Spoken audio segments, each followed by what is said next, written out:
Gracias por seguir acompañándonos en este nuevo episodio. Vamos a estar estudiando Romanos capítulo 1, versículo 2. Muchas personas han puesto la palabra de Dios en tela de juicio. Sin embargo, la palabra de Dios es un libro que se defiende a sí mismo. Y no hay incongruencias, solo hay que estudiarlo a profundidad. Que Él había prometido antes por sus profetas en las Santas Escrituras. Estamos ubicados en Romanos capítulo 1, versículo 2. Y sí, señores, Dios amó a los romanos. Resulta que Él, es decir, Dios, había prometido antes, en el pasado, por medio de sus profetas, y esas profecías se cumplieron. Resulta que un profeta es una persona que habla de parte de Dios. Si esa persona no está hablando de parte de Dios, es un falso profeta. Entonces vamos a mirar un par de profecías que se cumplieron en las Escrituras. Mi nombre es Kevin Tafur. La profecía favorita para mí en cuanto al Señor Jesús es su nacimiento virginal, definitivamente. Génesis 3:15 dice: y enemistad pondré entre ti y la mujer, y entre tu simiente y la simiente suya. Esta simiente te herirá en la cabeza, y tú le herirás en el calcañar. Miles de años después, el profeta Isaías y otros profetas también, Jeremías, Zacarías, también confirmaron esa promesa del Salvador. Pero voy a leer la del profeta Isaías en Isaías 7:14. Dice: por tanto, el mismo Señor os dará señal. He aquí que una virgen concebirá y parirá hijo, y llamará su nombre Emmanuel. Alrededor de 700 años después, con la historia que todos ya sabemos, en Mateo 1:21 dice lo siguiente, Mateo 1:21 y 22. Y ella parirá un hijo y llamará su nombre Jesús, porque él salvará a su pueblo de sus pecados. Todo esto fue hecho para que se cumpliese lo que había hablado el Señor por medio del profeta diciendo: he aquí una virgen concebirá y parirá un hijo, y llamarás su nombre Emmanuel, que interpretado es Dios con nosotros. Dios se hizo carne, habitó entre nosotros y lo hizo para salvarnos de nuestros pecados en su muerte, sepultura y resurrección. Mi nombre es Miguel Villamil y hoy quiero hablarles acerca del cumplimiento de una de las profecías mesiánicas en Jesús. Les voy a hablar acerca de la descendencia del rey David. La profecía: en aquellos días y en aquel tiempo haré brotar para David un retoño de justicia que practicará el derecho y la justicia en la tierra. Jeremías 33:15.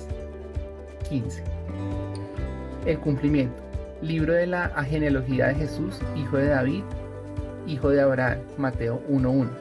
Este será grande y será llamado Hijo del Altísimo, y el Señor Dios le dará el trono de su padre David. Lucas 1:32. También se puede ver la referencia en Mateo 1, del 6 al 17.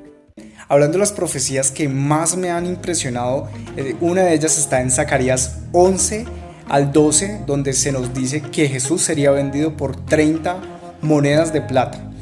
Y esto se cumple en Mateo 27, 3 al 10, pero básicamente en el 3 podemos ver que Judas se arrepintió de lo que había hecho y de haber vendido a Cristo, y trató de devolver las 30 monedas de plata a las autoridades religiosas con las que tenía el trato. Algo que también me impresiona muchísimo es que un profesor que se llamaba Peter Stoner, de la Universidad de Westmont y también de Pasadena, él fue presidente de astronomía y de matemáticas allí.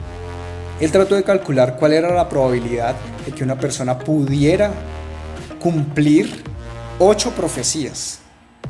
Y estas 8 profecías arrojaron que era 1 a la 17. Ahora imagínate un 1 seguido de 17 ceros. Es muy difícil cumplir esa probabilidad. Ahora bien, también calculó cuánto llevaría o cuál sería la probabilidad de cumplir 48 profecías. 48 profecías sería 1 a la 107. Imagínate un 1 y ponle 107 ceros al lado. Estos fragmentos de verdad son realmente impresionantes. Hablamos de lo imposible que es que un ser humano adrede cumpla 48 profecías. Sin embargo, Jesús cumplió más de 300 profecías, aparte de todas las otras profecías que se encuentran en la Biblia. desde el imperio de los medo-persas, el imperio de los griegos, de los romanos y el imperio que se viene a continuación en el futuro. Y, por ejemplo, se menciona que Jesús va a nacer en Belén. Belén se dice en hebreo Bethlehem. Lechem, pan, Bet, casa, casa de pan. Jesús dijo, yo soy el pan de vida. El pan de vida nació en Belén, la casa de pan. Miqueas 5:2 ya lo había dicho. A mí me impresiona el nacimiento virginal de Jesús y como Dios usó a María. Sin embargo, tenemos que acordarnos que María, por favor, no es Dios, no es un ser digno de toda la adoración del ser humano. No es así, eso no es bíblico y no hay versículo que lo pueda sustentar. El arrepentimiento de Judas, el arrepentimiento no nos salva, es parte del proceso, pero creer en el Señor Jesús nos salva, arrepentirse no te puede salvar. Y si tú viste que esa profecía se dijo en el pasado que se iba a cumplir, se cumplió, y estás viendo que hay unas profecías incluso hoy mismo que se están cumpliendo, dice Mateo 24, habrán hambres, pestes, plagas, lo estás viendo. Y en el futuro estamos esperando más profecías que se cumplen. Ahora es tuya la decisión, ¿vas a creer que esto es así o vas a arriesgar? Ya eso es decisión tuya. Claro está que yo te recomiendo que te decidas el día de hoy por el Señor Jesús. ¿Viste todo lo que pudimos aprender de un solo versículo? Romanos 1, versículo 2. También te diste cuenta que no hablamos del imperio de Babilonia. La razón es porque en el próximo episodio vamos a estar hablando del león con alas. Tú eres mi Dios, eres mi camino, siempre adelante, tu sombra estará.